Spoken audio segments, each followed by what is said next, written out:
Larry the Alchemist in another edition of Sabbath Sunday. This is where we get together on Sundays to discuss all things Black Sabbath related. And for this Sunday, I have a special treat for you here. This is an excerpt from the podcast that Darren and I do called Into the Void, a Black Sabbath podcast. And we move chronologically through the Black Sabbath albums, and we also cover the relevant solo albums. So we've been covering Ozzy, we've been covering Dio, and our latest episode, which just went up a day or two ago, available on Spotify and Apple, is on Ozzy's third studio album, Bark at the Moon. So what you're going to see here is, this is towards the end of the podcast, us going through and talking about the songs on the album. That's usually the format we do. We talk about the album in general, and then we go track by track. So if you want to hear more of Darren and I discussing Bark at the Moon and all the other Black Sabbath, Ozzy, and Dio albums that have come out before this, there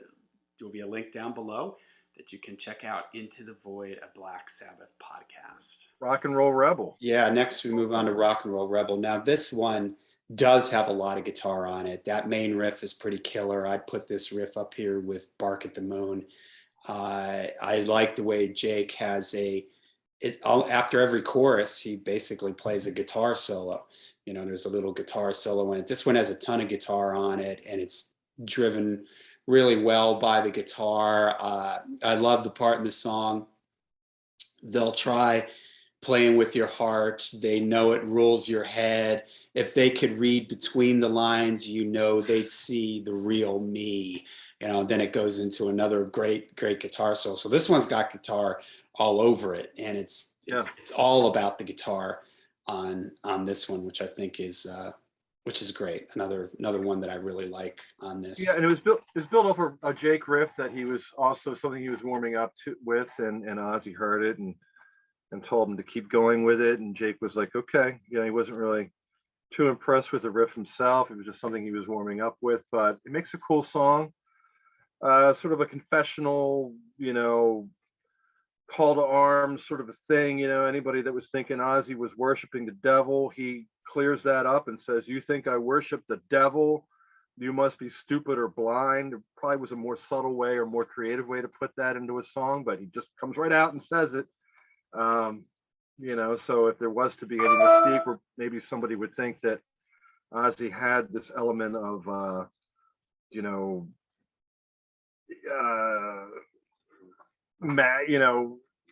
occult type quality or something, that he wants to diminish that. Yet they're sort of playing off of his persona as being this Prince of Darkness. This is where it's sort of established in the album before, or it's getting developed. It's interesting that he kind of diminishes that in the lyrics to Rock and Roll Rebel. You know, he's like, oh, I'm just a rock and roll rebel. You know, I'm not a devil worshiper. I'm not who you say that I am. How, you know, and I guess he was being hassled and hounded by religious organizations, so he kind of wanted to put that out there. But yet his image and the persona that he was creating and putting forth in photo ops and photo sessions, and the way that he was posing, the ways the clothing and everything else was sort of making him this character, yet he's trying to pull back the reins on it. It's kind of strange. And, you know, maybe that's being too introspective, because the song itself is cool. You know, it's a rockin' song, and yeah, it rounds out side one in a good way. So, and this is where we talked about this with Diary of a Madman, where Ozzy, the character of Ozzy Osbourne starts to be born. The crazy madman, the bat, you know, biting the head off the bat, the doves, all this stuff. I'm a rock and roll rebel. I'm crazy. You know, this type of thing. Like you said, he's getting hounded by, picketed outside his concerts and stuff like that. And really with Diary of a Madman, especially here with Bark at the Moon, I think is where this character of Ozzy, the Prince of Darkness, really starts to, you know, become a thing. So in Rock and Roll Rebel, you know, the lyrics are just sort of about all that. Like it conveniently wants it, he kind of conveniently wants it to go away sometimes, so it doesn't interfere with the business side of things, or but then again, he wants to use it to create this image that sells records, that attracts kids to what he's doing. So it's like, well, you can't have it both ways. You're either one or the other. And in retrospect, I mean, I think he should have probably embraced that and continued on with it, at least during this period in time, because I mean, why not? He's on the album cover dressed like a werewolf. I mean, now's probably not a good time to stop. I mean, the Ultimate Sin, where he's dressed up like a fat lady at the circus, might have been a good place to resume, like, hey, I'm just a normal guy. I'm from LA. I'm an English guy from LA, and you could tell by the clothes I'm wearing. But here at this point in time, he's still going with the gothic medieval, like Yeah. you said at one point, image, and yeah, keep it going for a little while longer anyway, until it gets too hot and you have to. So I don't know why he's backing off of it so soon, but he is. It's unfortunate. But All right. Well, side 2 opens up with Center of Eternity, or in the European version, the title is Forever. And I always like this one. I think this is another one of the really strong ones that sounds like it could have been on Diary of a Madman or one of the earlier records. I say this all the time. I'm a sucker for tolling bells and choirs and stuff like that. So you get that at the beginning of this here, although it does feel a little bit like on low budget or something. It doesn't quite. We've got some monks at the beginning here, but the budget only allowed for 6 when they really wanted 12. Here's another comparison to Blizzard and Diary. This is maybe your Mr. Crowley intro. You've got the bell, the monks, and you have that big church organ type of thing before the song kicks in. But it's another one that's driven pretty hard by the guitar riff. I love the fact that Jake throws in all these little like guitar fills, like right before the chorus comes in, little dive bomb things. It should be mentioned too, we really haven't said this. We mentioned that, Jake was this LA guitar player, but he was pretty unique in the sense that he had a different kind of guitar sound. He was playing, for all you guitar players out there, he was playing a Stratocaster-like guitar. I don't know exactly what guitar he used on this record. Jackson. Charvel. Charvel. Yes, but it's a Strat-like guitar, so it has that kind of sound to it, which was not very popular with a lot of the other players at that time. So that was kind of unique. He didn't have a whammy bar on his guitar, which for the non-guitar players is this bar that allows you to make the strings on the guitar go slack, or you can pull up on it. Randy had one of those, but Jake didn't. He sort of imitated this effect by pushing on the neck of his guitar. So that was kind of unique, and Jake did have some cool little things that he did that I think were his own thing, and it sort of shines through on this. But I can't help but think that, man, if Randy was on this, we would have gotten it. It would have been even more gothic-y and medieval sounding. We would have gotten more of a neoclassical vibe on this, and maybe had just a different thing with it. But as it stands, it's a cool one. Ozzy did briefly play this live in concert. You can hear clips of him with Jake doing this one live. I think it's pretty cool. Yeah. So I always like this one because, again, it sort of checks off. Just like Bark at the Moon had the horror lyrics to it, this one, has this sort of mysterious medieval gothic-y vibe to it, which I dug. He definitely played it live. He played it, and when he definitely played it overseas, and when he played it, he would always introduce it as Forever, never introduced it as Center of Eternity. I agree to some degree with you. The intro is really cool. It does have that Mr. Crowley, spooky monks church bell, or is it actually sounds more like a dinner bell. Yeah, than a church bell. Yeah. So it sounds okay. So it's a dinner bell, and the monks getting ready for dinner. Whatever the situation is, it's creepy, it's spooky. But then it slams into this, and it ruins the vibe. Put that intro before Waiting for Darkness. That riff in Waiting for Darkness is great. And we'll talk about that. And and there's some issues with that I have as well. But the beginning riff is really, really cool. That would be a perfect complement to that intro, with the spooky monks and the dinner bell and everything else, and the keyboards, like the pseudo pipe organ. But yeah, so we start that out in that vibe, and then it goes into this fast riff, like and it's kind of light, it's kind of happy, it's a happy song, and it starts out dark, but it gets happy for no reason at all. And the song isn't even about dark subject matter. It's like Bob's observation of how fast time goes and how we have no control over time, and it's something that we can't grasp mentally, and if we did, it would be a detriment to our way of life, and so on and so forth. And it's a really introspective, deep thinking song, and so it doesn't really kind of correspond with the dark intro. But you want to get that in there because you want to draw some comparisons to things, I guess, that they had done previously to that. And Don Airey is very good at it, so why not assign him the task of doing another, of at least attempting to do another successful musical movement that was similar to Mr. Crowley, which Mr. Crowley was one of the bigger songs off the album, mostly because it was consistently dark. It's dark subject matter, dark intro, dark music throughout the whole thing. It was consistent. This kind of goes from dark intro to happy and uplifting and whimsical and kind of, I don't know how you describe it, but I don't really like the song.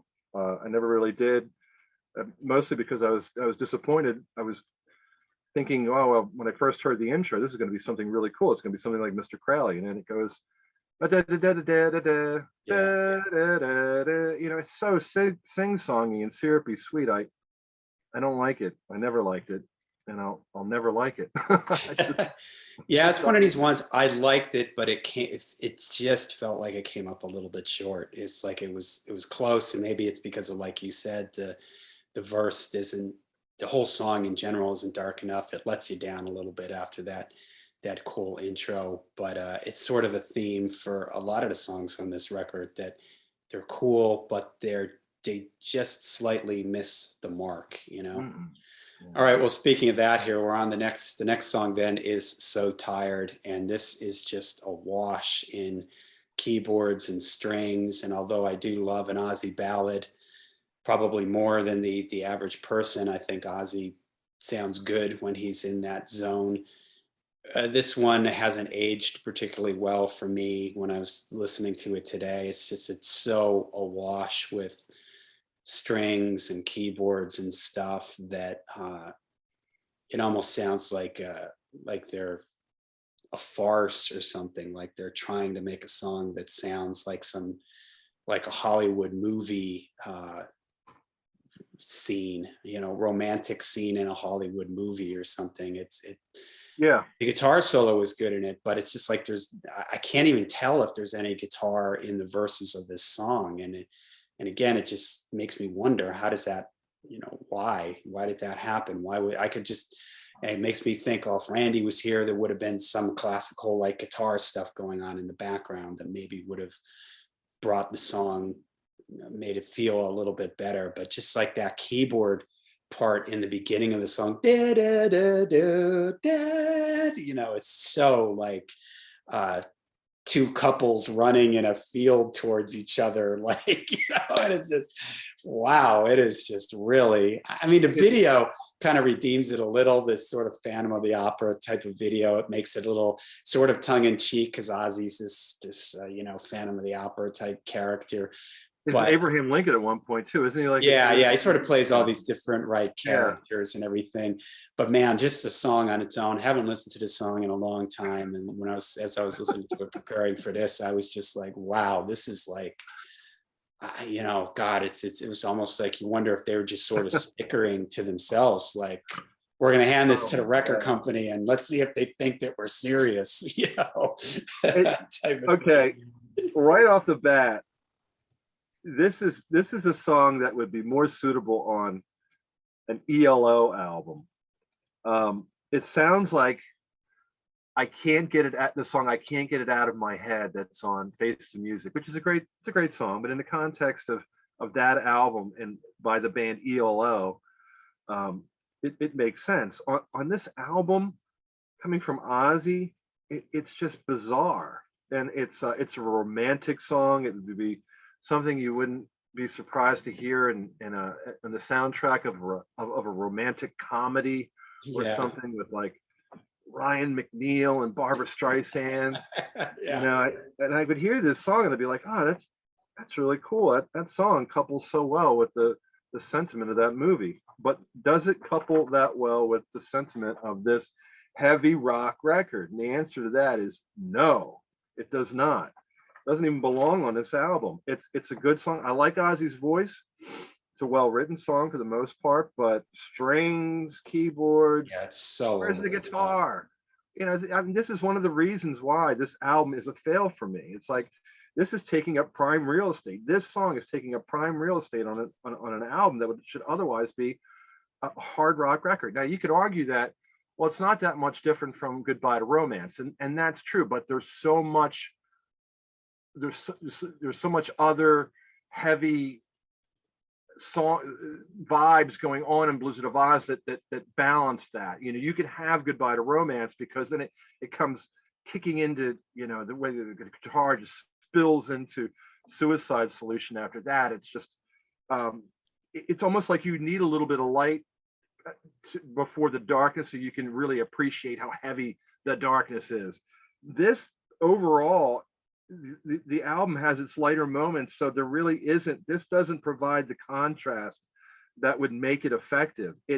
There's light in the song Son of Eternity with the verses and the overall vibe of that, and then you go from that into So Tired. Maybe we should have gotten something heavier, darker coming off of Son of Eternity, but instead we just go up even lighter, and that's a big fail for me.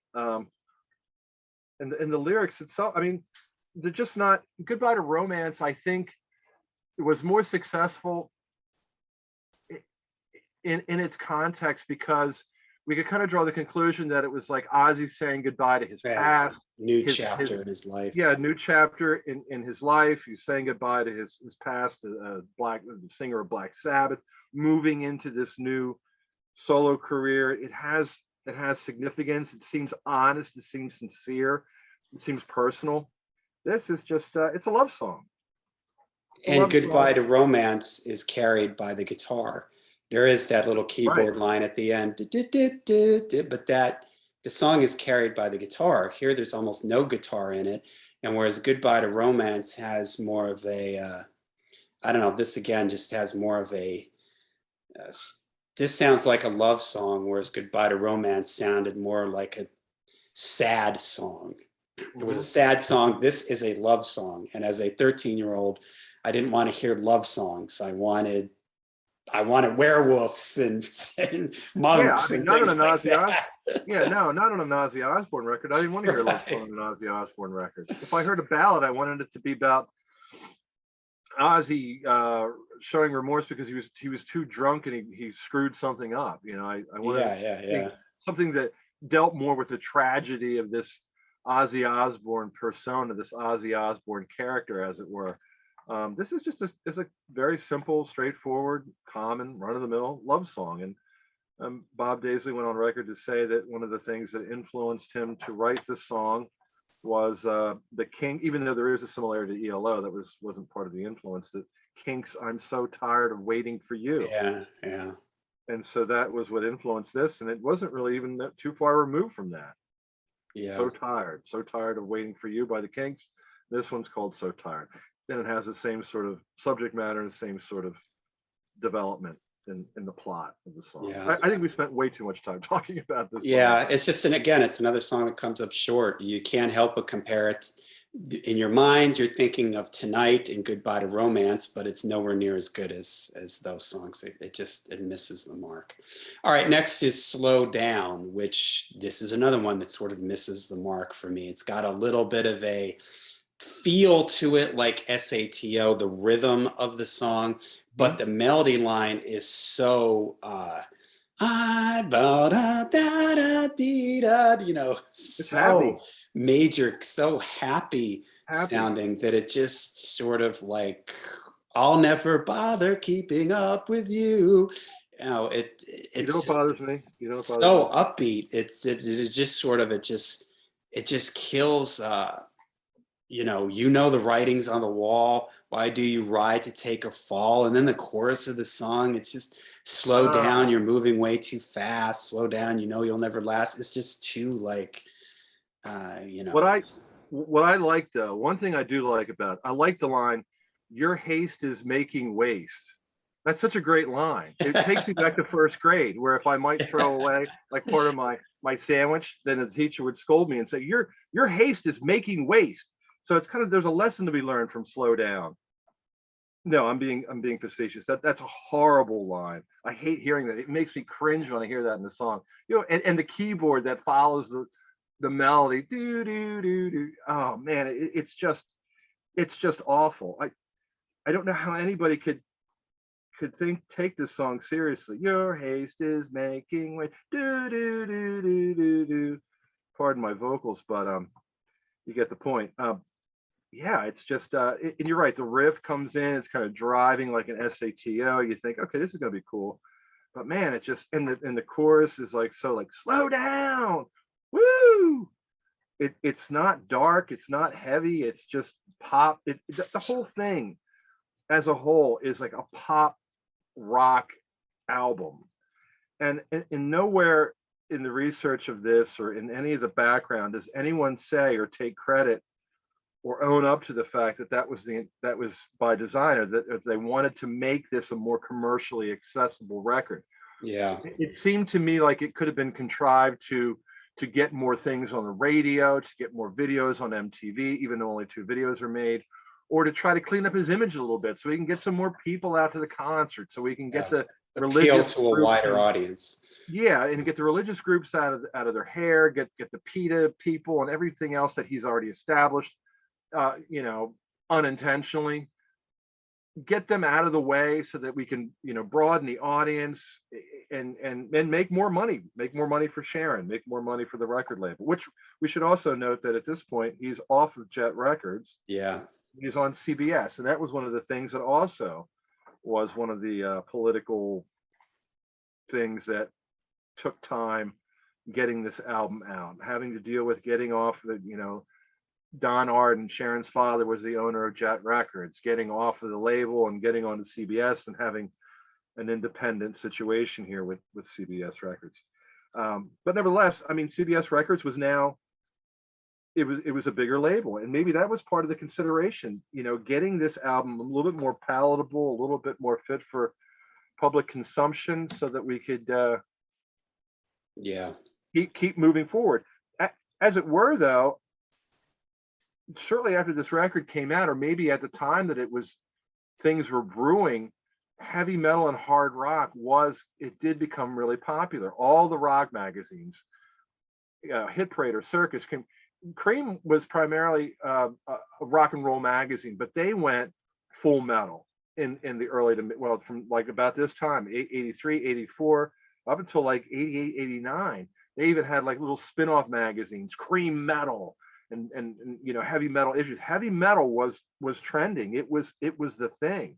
So by the time, even though they may have been backing off, thinking that heavy metal image wasn't going to do them very well, so we're going to make the songs a little softer, in the background and brewing was actually heavy metal having a resurgence, or actually having a rise in activity. And so I think by the time the next album came out, they got more into, they kind of like switch gears a little bit. And the main difference between this and the record that would follow is that the record that follows, The Ultimate Sin, is more direct. It is more, it's consistently a hard rock record. And there's no, it doesn't suffer from an identity crisis.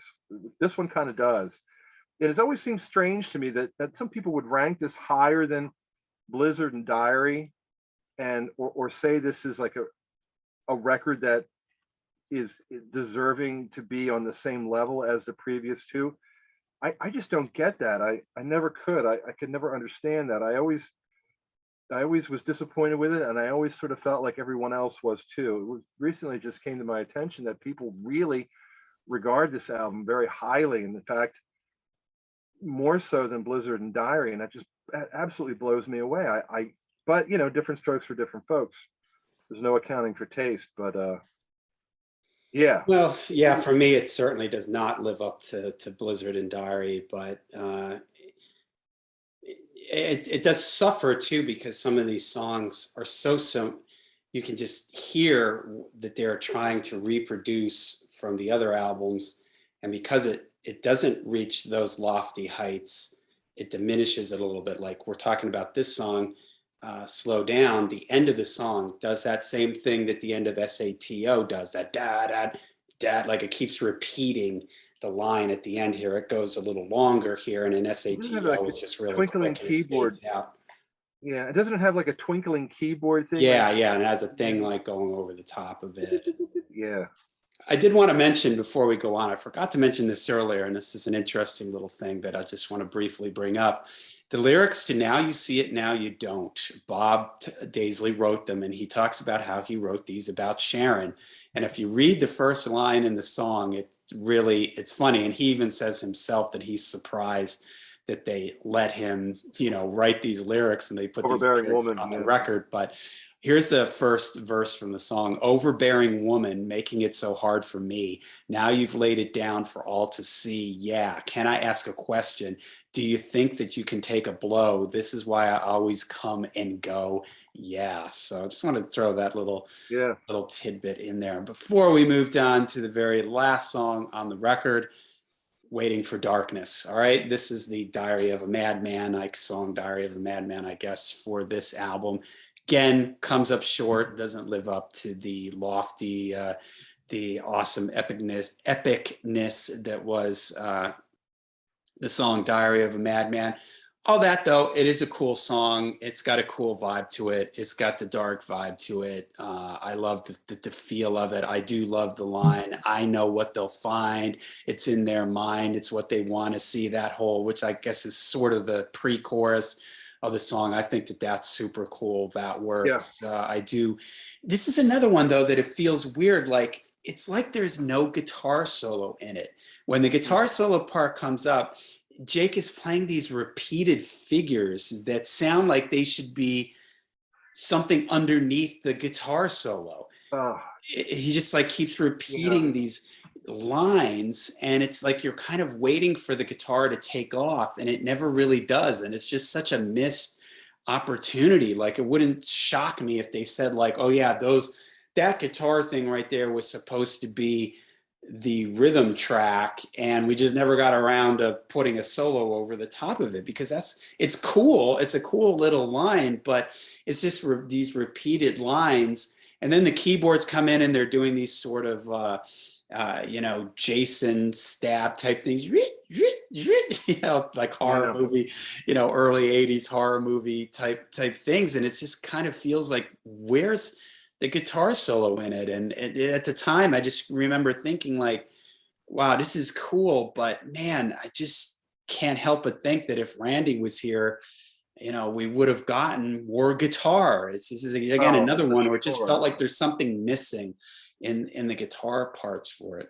The thing about this song is it starts off cool. It has that creepy intro and the main riff, if you want to call it a riff, the guitar, the way that the guitar part is articulated is really interesting. That little yeah, that's really cool. I mean, when I first heard that, I'm like, wow, this is kind of this is creepy, and it is up to a point. And then the pre-chorus that you mentioned, that's cool, but then it goes into that the main chorus, when it just loses it. That's where it falls apart. It just sounds so, again, it's like really like waiting for dark, it's like, oh man, it just kind of lost it. It was kind of really keeping that creepy dark vibe going throughout, and then it gets to that point and it just falls flat.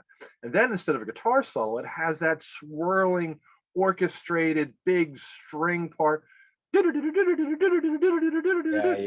and the keyboards, it sounds like it sounds like something out of a movie. It sounds like like in the middle of a movie, like there'd be a montage for like different scenes, like the, you know, Yeah. like in a Karate Kid or something like that, where I just lost the championship, you know, ba, ba, ba, da, da, da, da, da. So right there, you know, you just lost the whole creepy vibe, and you're getting into this weird uh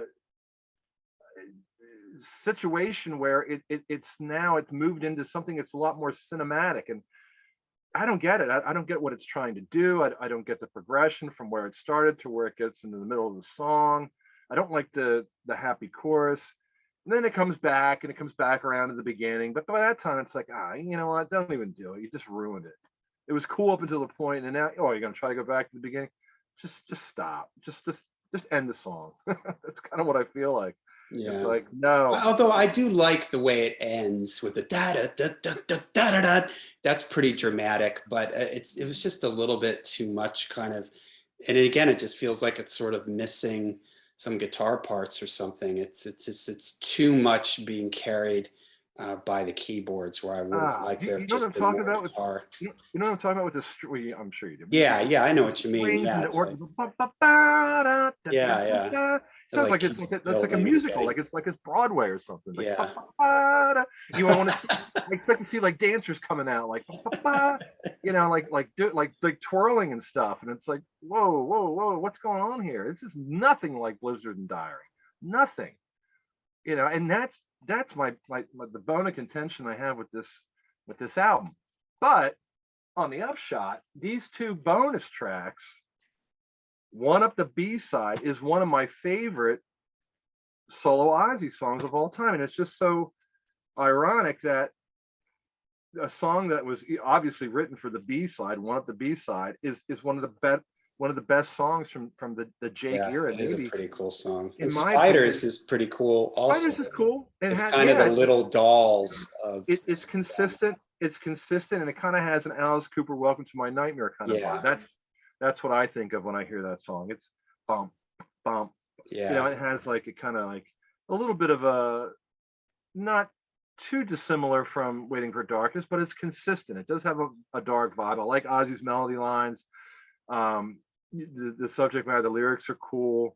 But one up the B side, man, it's really cool with Jake with the slide, and it's all guitar. There may be yeah, a little bit of keyboards in there, but this is yeah, an example of how this album could have sounded if it was more guitar oriented.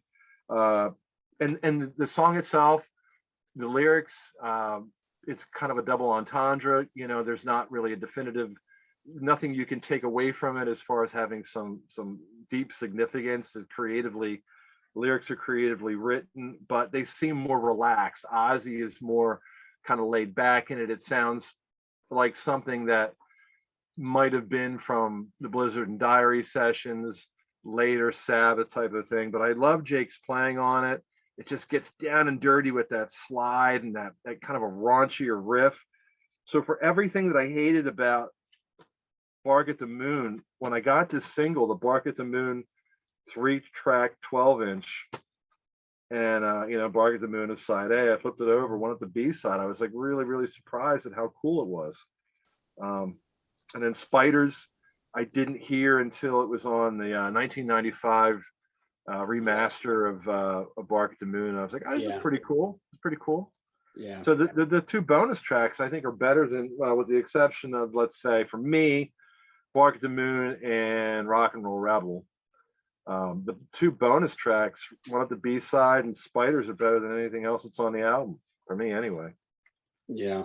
So All right. Well, there you go. Bark at the Moon, an album that oh, it's just sort of a disappointment for us in some ways, maybe a little bit more for Darren than it was for me, but even for me, and let's face it, when you're following two albums as legendary and as fantastic as Blizzard of Oz and Diary of a Madman, and those are hard acts to follow.